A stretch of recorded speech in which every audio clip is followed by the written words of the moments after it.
Gentlemen, you got it. It's Wilson. Hey, we're back. We're going to talk to you now.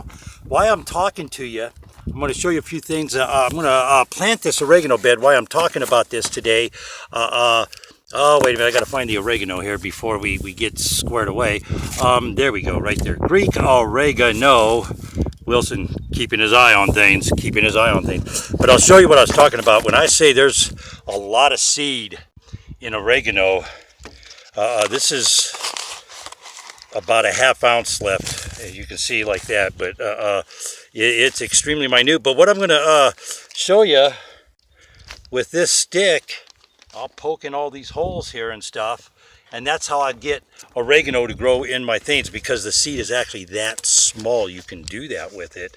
You can throw it in there and then just get a little piece of dirt. And of course, I have a little mini spoon in a tray here so I could show you guys just how small. As I said, oregano seed, you have over 4 million seeds to a pound. So if you're buying a bunch, I don't know if you can see those, but you can see how light they are. But what I'll do now is I'll take these and I'll just go along here and I'll kind of poke them with the stick into the cracks where I want them to go, because, and then come back and I poke them down like so.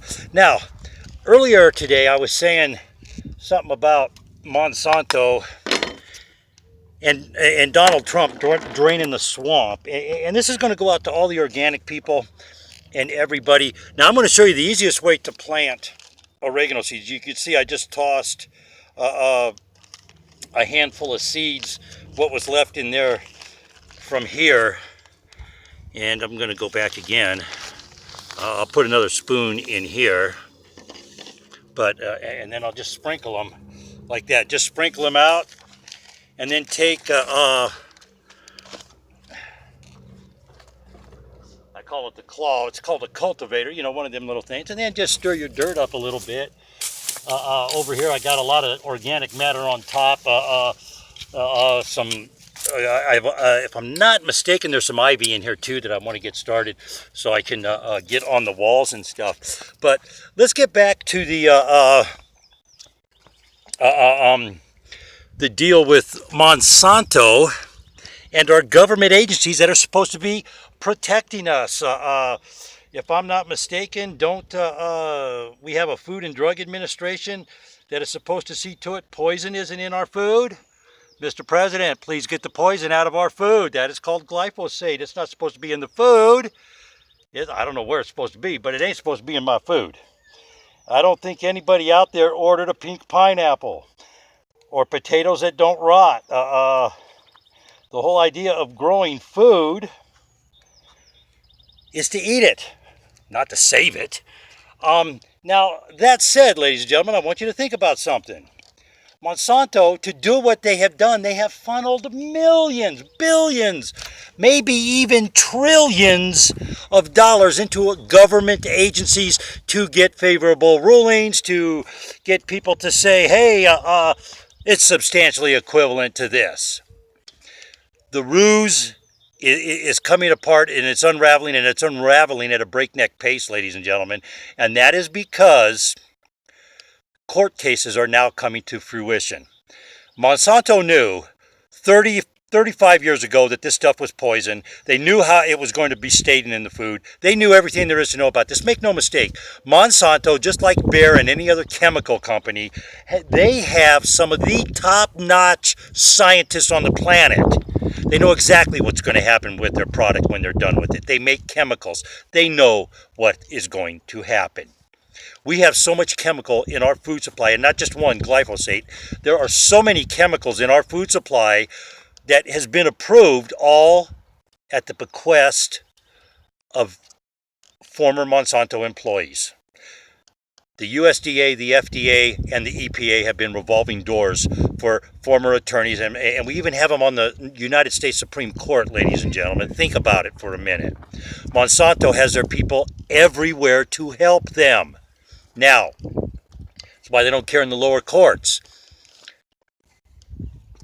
I'll let you take that for what it's worth. Anyways, lately the courts have been saying No, Monsanto, you can't keep this stuff a secret. You have to tell us what's in this. It's on our food.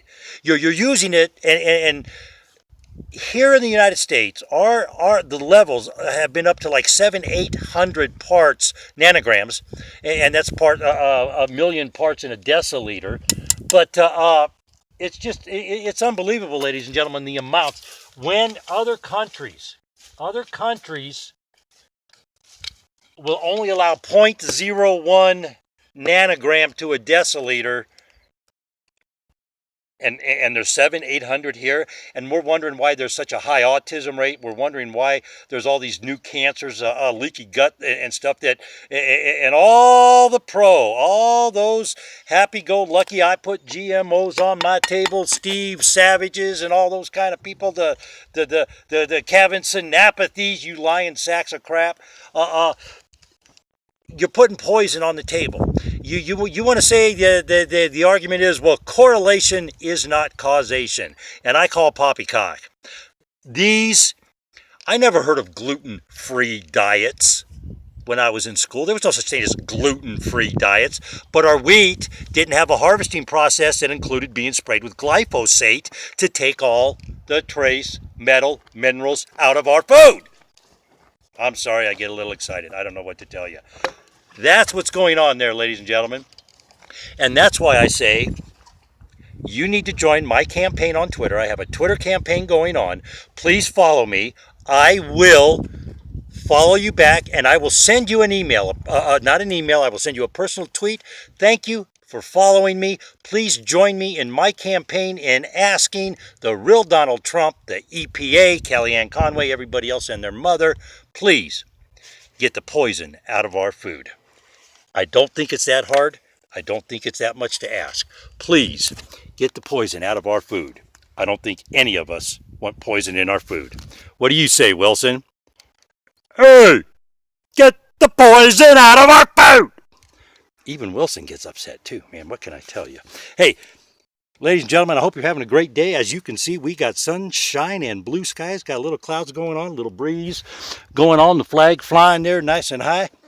I am a proud American who happens to be Portuguese, and I am here. Wilson and I are here to ask you to please have a terrific day, have a great time, and as always, let's all be safe out there.